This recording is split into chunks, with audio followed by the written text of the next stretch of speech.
General Robert E. Lee, Manumits, Inherited Slaves. Letter from Robert E. Lee to George Washington Custis Lee, 11th January, 1863. Camp Fredericksburg, 63, 11th January. I am delighted, my dear son, at your safe return to Richmond and to learn of your good health. Your letter, which I have just received, also strengthens my hope of our ability to hold the Mississippi. God grant that the integrity of the Confederacy may be thus preserved. I hope you will be able to do something for the servants. I executed a deed of manumission, embracing all the names sent me by your mother and some that I recollected, but as I had nothing to refer to but my memory, I fear many are omitted.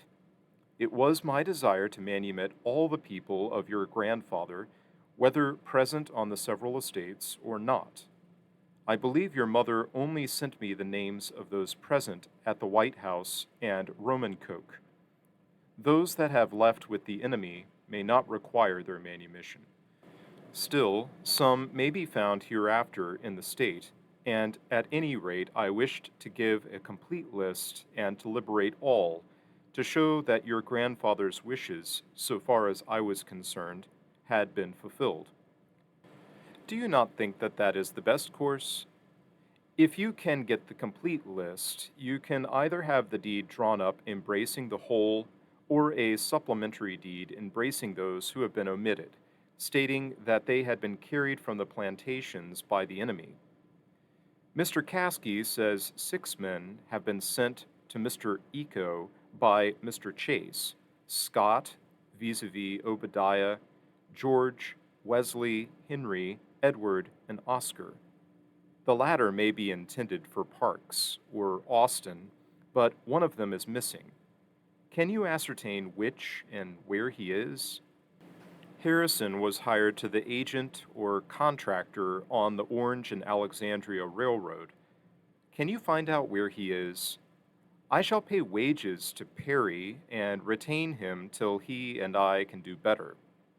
Can you do the same with Billy? The rest that are hired out had better be furnished with their free papers and be let go.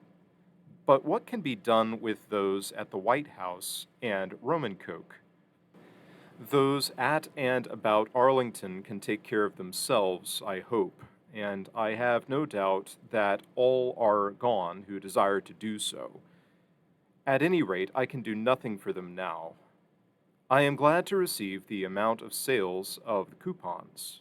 Those due on the first instant you can retain as long as you think proper. I heard of Mary yesterday by one of our scouts. She was well, but no written communications can pass between us now. Fitz and Rob are well. I saw them on their return from their last scout. Their camp is some 25 miles from me.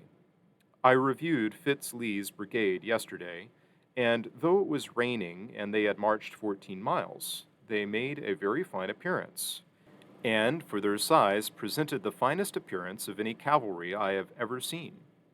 They were all comfortably clad, their horses and equipments in good condition, and their exercise good. I want to review Fitzhugh's this week, if circumstances permit.